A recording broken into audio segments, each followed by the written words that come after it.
Ethan sat quietly in the corner of the large holding cell. The room was cold and gray, built from a strange metal that made even the smallest sound echo against the walls. It was not meant for comfort. Around him, the other prisoners whispered, or stared at the floor, too tired or scared to do much else. There were humans from different places and a few other creatures who did not look human at all, with strange colors and shapes. But all of them had the same look of worry in their eyes. The alien guards, who called themselves the Croth, walked by the cell every hour. They looked powerful and sharp, with strong arms, thick claws, and faces that always seemed to sneer at the prisoners. Their voices were deep and harsh, like rocks grinding together. Most of the humans tried not to meet their eyes. It was better not to stand out. Mia sat close to Ethan, though they had not spoken much since their arrival. She tried to smile at him whenever he looked up, as if to remind him that hope was still alive somewhere. Mia had long brown hair and eyes that seemed to see everything in the room. She often helped calm the others when fear made their hands shake. On this day, the Croth guards came with a new idea to amuse themselves. One of the guards, who wore a thick red sash and seemed to be their leader, called the prisoners to attention. His name was Commander Varen. His eyes were yellow and cold, and his voice filled the whole room when he spoke. "Today we learn what makes humans so weak," he announced. He walked along the row of humans, studying their faces one by one. He stopped in front of Ethan, grabbing his arm and pulling him to his feet. Ethan did not struggle. He kept his eyes steady and quiet. Varen lifted Ethan's hand, holding it up for all to see. The other guards and prisoners stared. "Look at these hands," Varen said, speaking to his guards. "No claws, no scales, nothing sharp. These hands cannot hold a weapon, not even for a fight." He let out a low laugh, and the guards joined him. Ethan's hands were not large. They were strong, but they did not look dangerous. They were the hands of someone who had worked hard but never carried a weapon. Varen seemed pleased by this. "These hands cannot hurt us," he said, looking at Ethan, then tossing his hand aside like it was nothing. "Take him to the test room." Two guards pulled Ethan away from the others. Mia tried to catch his eye as he left, but he was already looking straight ahead. She felt a cold worry grow inside her. She whispered to the others, "He will be all right, he's strong." The test room was smaller, with bright lights and smooth floors. The Croth watched from behind a wall of thick glass. Inside the room, another prisoner stood. This one was from a different world, with blue skin and large dark eyes. He looked just as afraid as Ethan felt, but Ethan nodded to him anyway. A Croth voice came from a speaker. "Fight, the winner returns to the cell, the loser will not." Ethan and the other prisoner looked at each other, unsure what to do. Ethan did not want to fight someone just as scared as he was.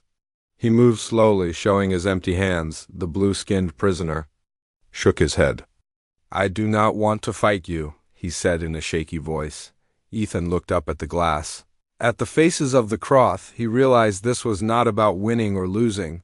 This was a test to see if fear would break them.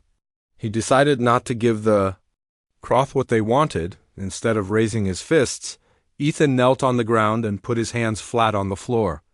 The blue-skinned prisoner looked confused, but then did the same. The Croth outside grew angry. The voice on the speaker barked, "Fight, or both will suffer." Suddenly, the floor opened and metal rods shot up, trying to force them apart. Ethan grabbed one of the rods. He felt the cool metal in his palm and squeezed as hard as he could. The rod bent a little, and he pulled himself to his feet. With a strong push, he managed to break the rod loose from its base. The blue-skinned prisoner watched in shock. Ethan moved quickly, using the rod not to attack the other prisoner but to wedge open the door. Sparks flew as the rod pressed against the control panel. The Croth outside shouted, banging on the glass. Alarms began to sound. The door snapped open, just a crack, but it was enough. Ethan grabbed the other prisoner by the hand and pulled him out into the hallway. Croth guards rushed toward them. Ethan used the broken rod to trip one guard, then pushed another into the wall. He was not fast, but he was determined. The blue-skinned prisoner found his courage and helped, shoving another guard aside. They ran back toward the holding cell. Ethan shouted to the others, "Get ready." Mia was already standing, helping the others to their feet. When the door opened, chaos exploded in the cell. Ethan tossed the metal rod to Mia, who used it to keep the guards away. More prisoners rushed the door, pushing past the confused Croth. Ethan moved through the crowd, using his hands to help others up, to pull people out of the way, and to grab keys from a guard's belt. Mia saw Ethan moving and called out, "Ethan, here!" She threw him the rod. Ethan caught it, then used it to jam the door shut, trapping several guards inside the cell as the rest of the prisoners flooded into the hallway. The Croth were unprepared for the humans' sudden energy. They had thought the prisoners were weak and broken, but now they saw a different side. Even without weapons, the humans fought back using fists, feet, and anything else they could find. Ethan led the way down the hall, Mia close behind him. He used his hands to open doors, block passageways, and help the others escape. Some prisoners were too scared to move, but Ethan and Mia did not leave them behind. They stopped to pull a young man from under a broken chair and helped a limping woman along the hall. When they reached a heavy locked door, Ethan looked at the lock and tried to remember everything he knew about doors and keys. His hands moved quickly, finding the right key and turning it. The door slid open, revealing a dark stairway. Without waiting, Ethan led the way down, holding Mia's hand tightly so they would not get separated. Behind them, the sound of Croth guards shouting and running grew louder.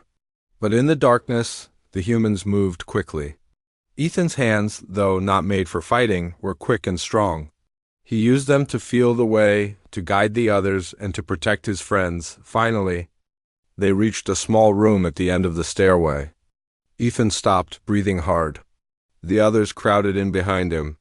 For a moment, there was only silence. Mia looked at Ethan, her eyes full of questions. "How did you do that?" she whispered. Ethan smiled, even though he was tired. "These hands can't hold weapons," he said softly.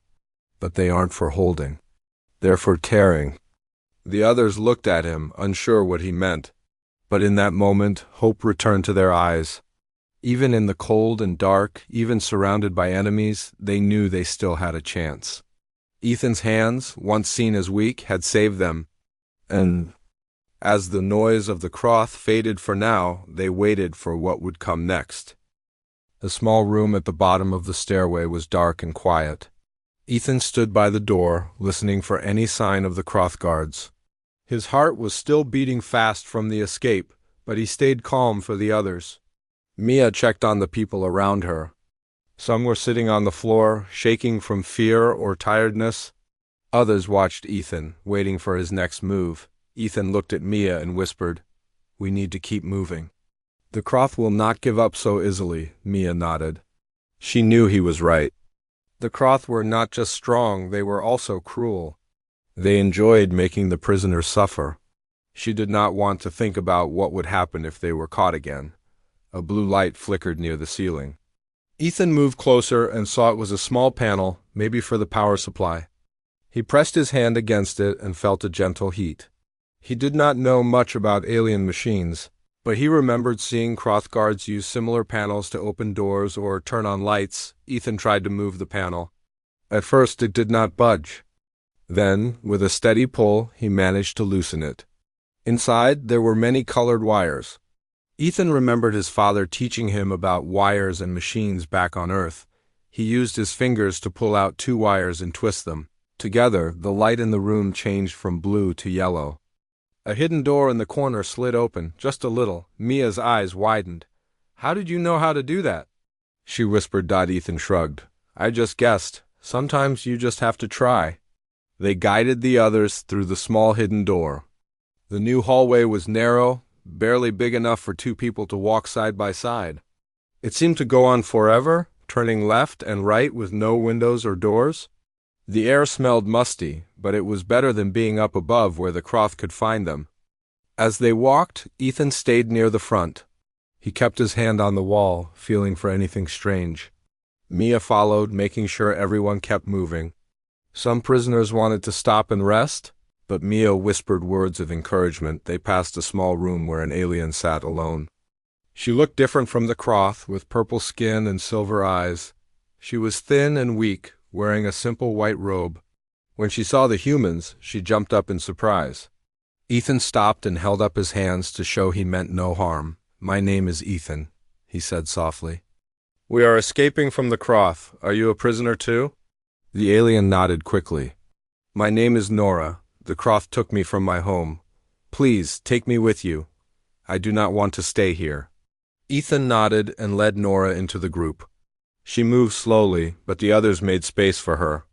Mia gave her a gentle smile. Together, they kept moving through the maze-like halls. Ethan listened for footsteps above. Every now and then they heard distant alarms or angry voices, but no one came close. The walls seemed to keep them safe for now. At one corner, the group came to a heavy metal door. It was locked with a strange device that had no keyhole, just a flat surface with small glowing buttons. Ethan studied the lock, thinking hard. He pressed his palm against the surface. Nothing happened. Then he remembered the panel from before. Ethan searched the wall beside the door and found a small loose panel. He pried it open with his fingers and found more wires. With steady hands, he twisted 2 wires together. The lock made a loud click and the door slid open. On the other side was a storage room filled with boxes and strange tools. Some of the boxes were marked with pictures of food. The group cheered quietly. They were hungry and tired. Mia found a box of water bottles and handed them out. As they rested, Ethan explored the room. He found a small metal tool that looked like a crowbar. He tested it in his hand. It felt solid and heavy. He put it in his belt, just in case. Nora came over to him. Her voice was soft. "Thank you for helping me," she said. "The Croth do not like my people. They keep us as slaves. I want to help you escape. I know the way to the main power room. If we can reach it, we can turn off the alarms and open the outside doors." Ethan smiled. "That is good. We need all the help we can get." Mia joined them. "We need to move soon. The Croth will find out we are gone." Ethan agreed. He told the others to gather their things. Before they left, he showed them how to use the tools they found. Some had simple metal rods or pipes for protection. Others carried food or water. They left the storage room and followed Nora down a narrow hall. The air grew colder. Ethan stayed alert, listening for any sound. At one point they heard Croth voices nearby. Ethan pressed the group against the wall and waited. The voices faded away and they moved on. At last, they reached a large door with warning signs. Nora pointed. "This is the power room. The Croth keep it locked, but I know a secret way inside." She led Ethan to a small hatch near the floor. Ethan pulled it open with his hands, feeling the rough metal bite into his skin. He crawled through first, then helped Mia and the others follow. Inside, the power room was full of strange machines and bright lights. Wires ran along the walls, and there was a loud hum in the air. 2 Croth guards stood near a control panel, talking quietly. Ethan motioned for the group to stay low. He moved behind some machines, his hands moving quickly to find anything useful. He saw a heavy pipe and picked it up. Remembering his promise not to use weapons for hurting if he could avoid it, Mia crept close, holding her metal rod. Nora stayed near the back, watching the guards. Ethan waited for the right moment. Then, as one guard turned away, Ethan moved fast. He used the pipe to hit the control panel, sending sparks flying. The lights flickered and alarms went off. The guard shouted and ran toward him. Ethan used his hands to pull wires from the wall, throwing them at the guard's feet. One guard slipped and fell, while Mia rushed forward and knocked the other guard back with her rod. The group moved quickly, following Nora to the main control panel. She showed Ethan which buttons to press. He used his hands to press the buttons, hoping they were the right ones. The alarm stopped and the door to the outside began to open. Sunlight poured in through the opening. The prisoners cheered softly. Ethan led them out into the light, shielding his eyes with his hand. They stepped onto a flat field outside the alien base. For the first time in many days, they felt fresh air on their faces. Some cried with happiness. Mia hugged Ethan, tears running down her cheeks. But the escape was not over. Behind them, the base was coming alive. Croth guards ran outside, shouting in their rough voices. Ethan looked at the open field and knew they would have to keep moving. He turned to the group and spoke in a clear voice. We are not safe yet. Stay together. Move quickly. We can find help if we reach the hills. Nora pointed toward a line of trees in the distance. There is a cave in those hills. My people hid there before the Croth found us. We can rest there. Ethan nodded and led the group across the field. The Croth chased after them, but the humans and their new friends moved fast. Ethan used his hands to help people climb small rocks and to pull them along when they were tired. As they reached the edge of the hills, Mia looked back at the alien base. Smoke was rising from the broken machines inside. She smiled at Ethan and whispered, "You were right. Sometimes hands are for tearing, not just holding." Ethan squeezed her hand, his face full of hope and strength. Together with the others, they disappeared into the hills, ready for the next part of their journey. The air in the hills was cool and filled with the scent of grass and earth. Ethan led the group up the rocky path, moving quickly but carefully. The ground was uneven, and many of the prisoners were still weak from hunger and fear. He used his hands to help the older ones climb and to steady those who stumbled. Mia followed close behind, checking on Nora and the other new friends they had rescued from the Croth. They did not speak much as they climbed. Everyone listened for sounds of pursuit. Far behind them, they could still hear the rough shouts of the Croth guards and sometimes the sound of engines starting. But in the hills, the rocks and trees gave some cover. The group pressed on, keeping low and quiet. After a long climb, Nora pointed to a spot between two large boulders. "The cave is there," she said in a tired voice. Ethan went ahead and checked the opening. It was wide enough for everyone to crawl through, but hidden from the field below by rocks and bush. He waved the others forward, and one by one, they slipped into the cool darkness of the cave. Inside, the cave was much larger than it looked from outside. It stretched deep into the hill, with smooth walls and a high ceiling. There was no light except the faint glow from the opening. Ethan walked a little farther in, making sure it was safe, then called for the group to rest. Everyone dropped to the ground, too tired to move any farther. Some began to cry, letting out the fear and pain they had held inside for so long. Others just sat quietly, leaning against the walls and closing their eyes. Mia handed out the last bottles of water and some small food packets she had found in the storage room. Nora sat next to Ethan. Her hands shook as she ate, but she smiled at him. "Thank you for saving me," she said softly. "My people did not believe anyone could escape the Croth?" Ethan nodded. "We had to try. The Croth think we are weak, but we are not." As the group rested, Ethan and Mia made a plan. They needed to find more food and water. They also needed to keep the group hidden until the Croth gave up the search, or help arrived. Nora explained that there was a small stream near the cave, but it was dangerous to go out while the Croth were looking for them, while the others slept. Ethan and Mia took turns watching the cave entrance. In the quiet, Mia spoke to Ethan in a low voice. "Why did you come here?" she asked. Ethan looked at his hands, thinking. "I wanted a new start," he said. "On Earth, I did not have much. I thought maybe things would be better on a new world, but I did not expect this." He smiled a little. "Still, I am glad I came. If I had not, I would not have met you or Nora, and maybe we would all still be prisoners." Mia smiled back. "You gave us hope, Ethan. You showed us that we can fight back, even without weapons." Ethan did not say anything, but her words warmed him inside. The next morning, Ethan woke to the sound of soft voices. The group was still tired, but they seemed stronger. The children laughed quietly as they played with small rocks. Even the oldest prisoners moved with more purpose, helping each other find comfortable places to rest. Nora led Ethan and Mia to the back of the cave. She showed them a small crack in the wall where a little light shone through.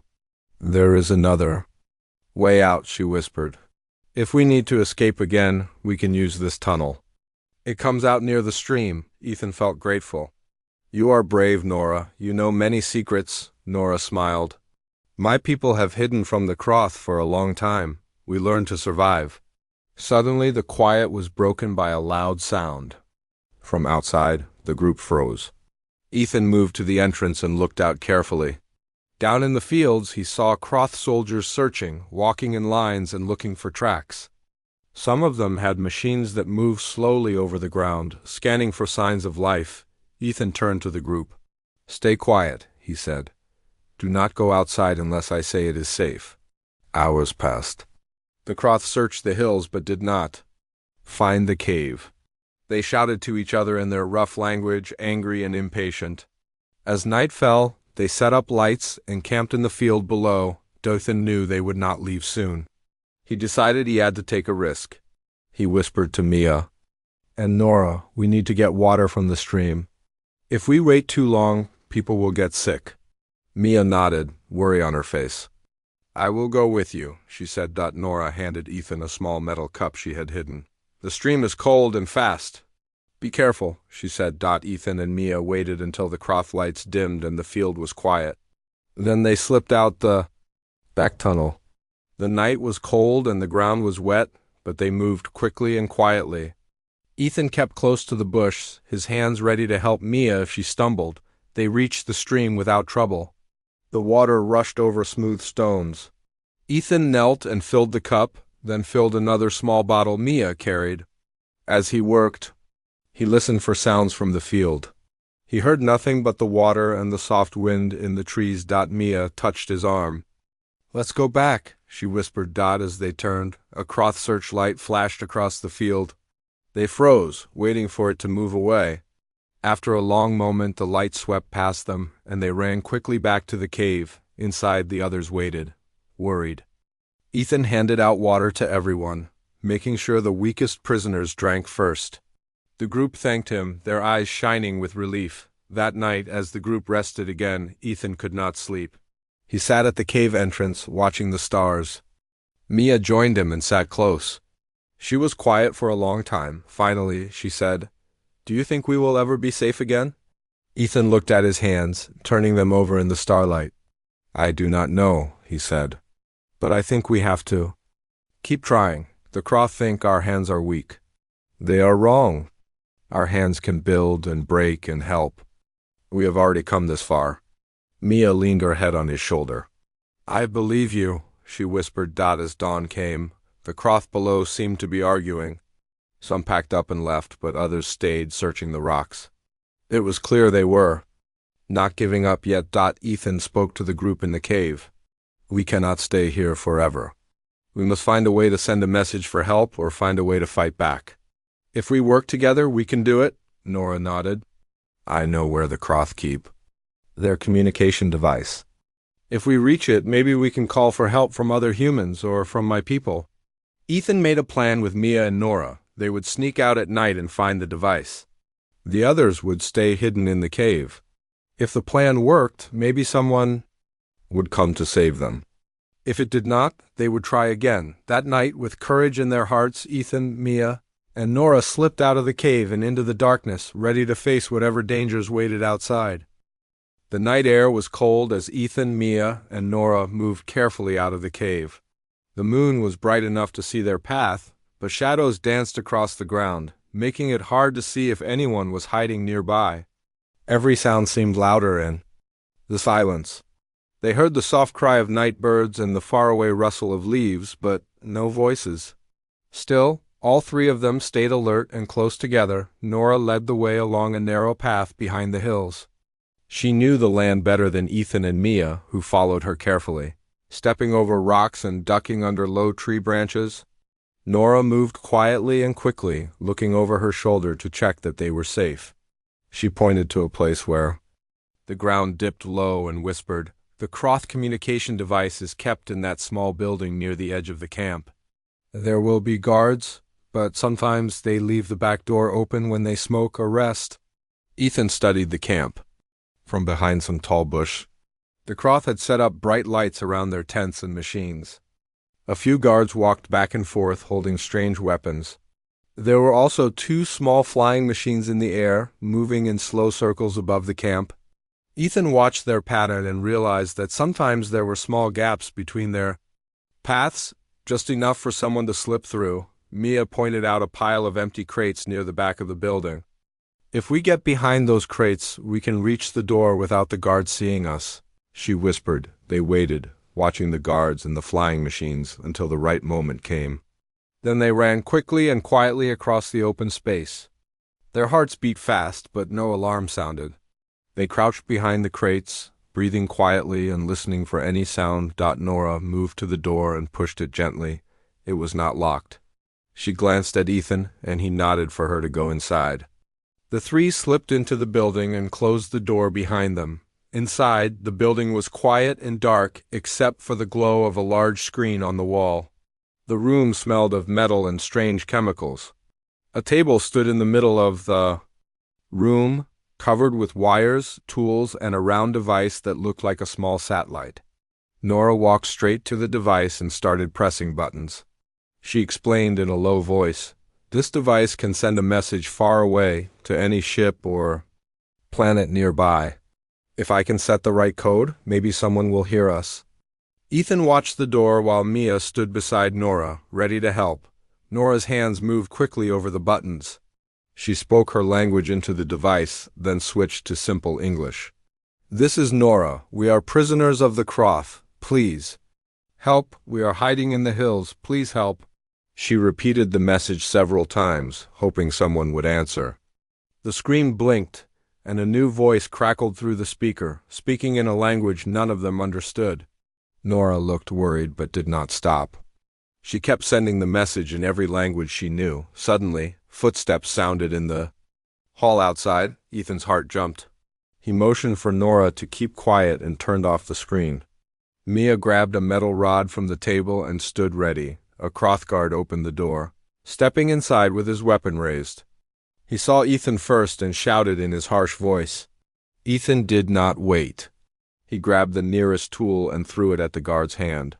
The weapon clattered to the floor, and Mia rushed forward, hitting the guard with the rod.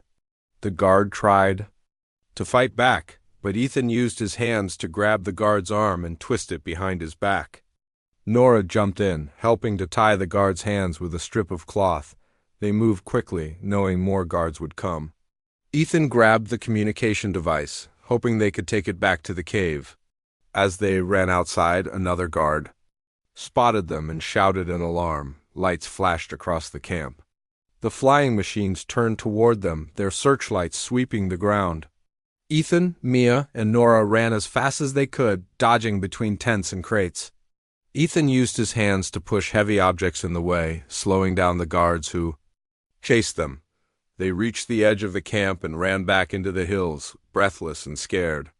The shouts of the Croth guards grew quieter behind them. When they finally reached the cave, everyone inside was waiting. Worried, Ethan showed them the communication device. "We sent a message for help. We must hope someone hears it." The group was tired, but there was a new feeling of hope among them. Some prisoners hugged each other. Others began to cry softly, not from fear this time, but from relief. They waited. Ethan and Mia checked the cave entrance for signs of the Croth. They saw the lights of the camp moving farther away. It seemed the Croth were searching in the wrong direction. Time passed slowly. The group shared the last of their food and water, saving a little for the next day. Mia took care of the youngest and the oldest, keeping everyone calm. Ethan sat with Nora, looking at the communication device. "Do you think anyone heard us?" he asked. Nora nodded. "I believe someone did. The message will travel far.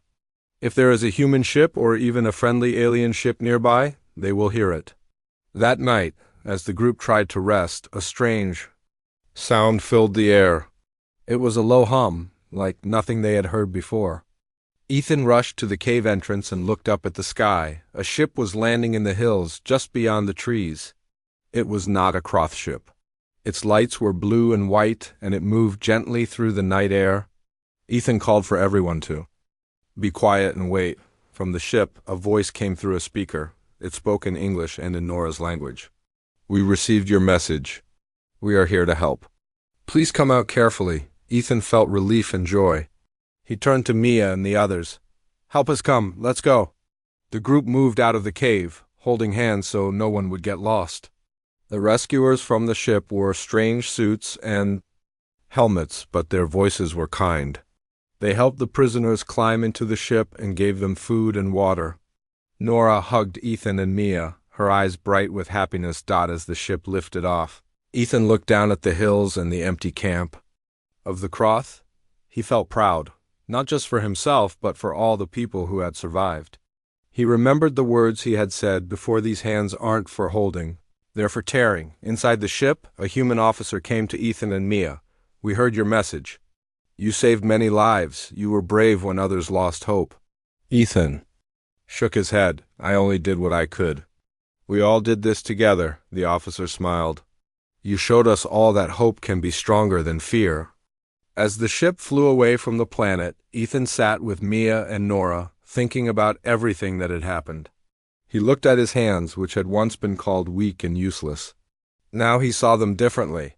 They had helped people, saved lives, and brought hope where there was none. He did not know what the future would bring, but he was not afraid.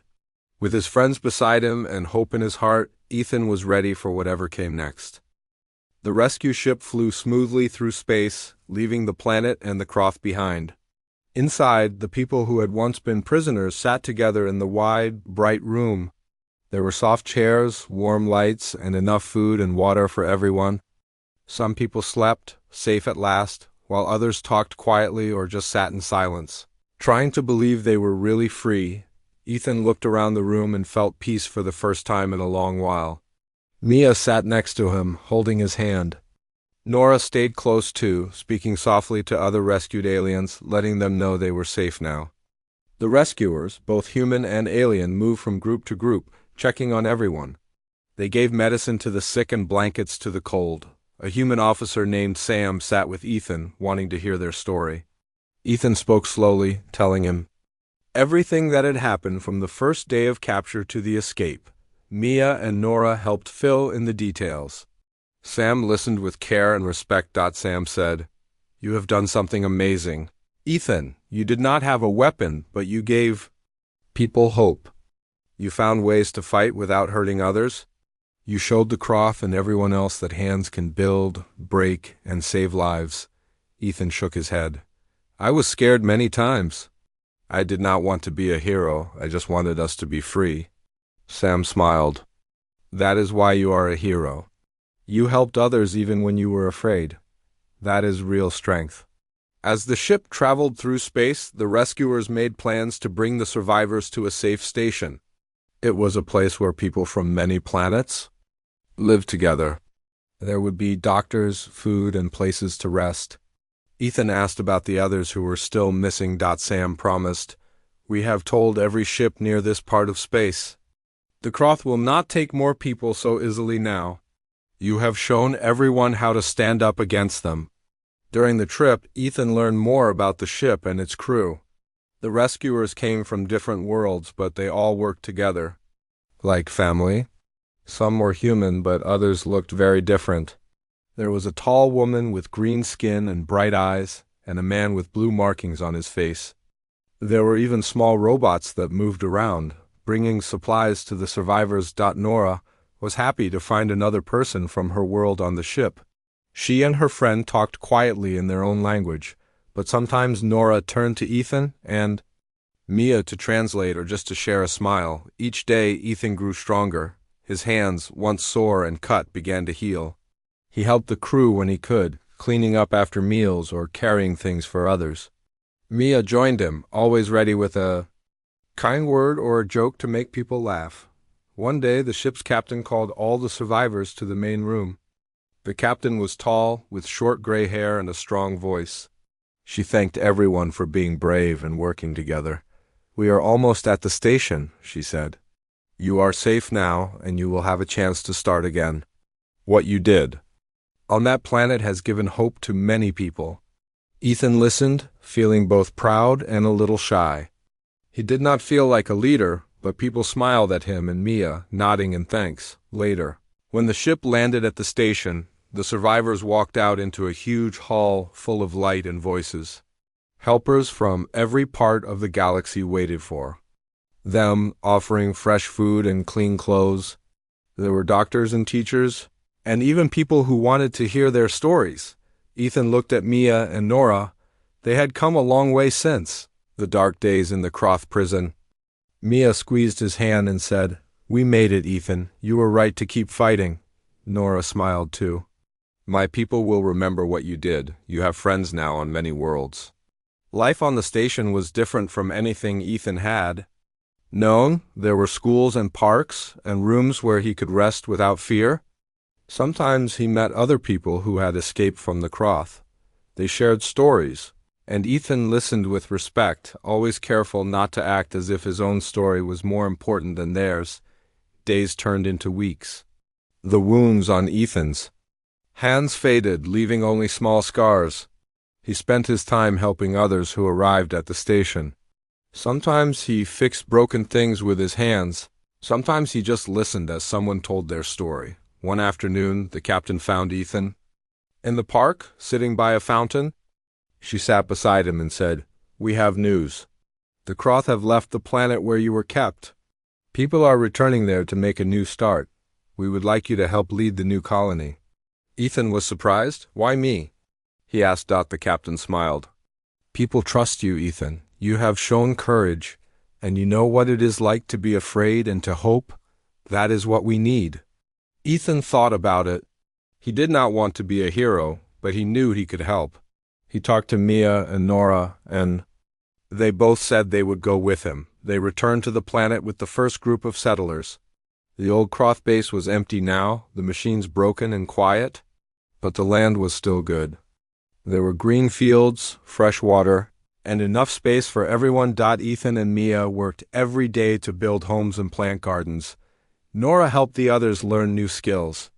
People from many worlds joined them, making a community where everyone was welcome. Sometimes Ethan sat by the field and watched the sun go down. He looked at his hands, now strong and brown from working in the sun. He remembered the words the Croth once said, "These hands can't hold weapons." He smiled, knowing the truth.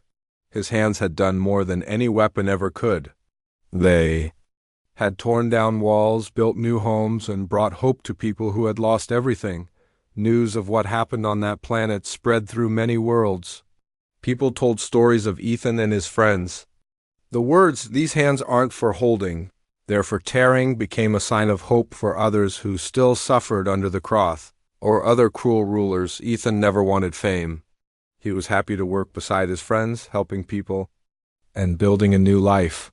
Sometimes strangers came to the colony just to meet him. They wanted to see the hands that had changed so much. One day, a group of children asked Ethan to tell them the story of the escape. He sat with them in the grass, telling it simply. He did not make himself a hero. He talked about working together, helping each other, and never giving up, even when things seemed impossible. When the story ended, a little girl touched his hand and said, "You're very strong." Ethan smiled and shook his head. "We are all strong when we help each other. These hands are not just for fighting or building, they are for caring, too." As the sun set and the children ran off to play, Ethan looked at the land around him. He knew there would always be hard times and people who needed help. But he also knew that hope was stronger than fear, and that even the simplest hands could change the world. And so, with his friends beside him, Ethan kept working, never forgetting what he had learned, that real strength comes from helping others, and that sometimes the hands others think are weak are the ones that can tear down walls and build something new.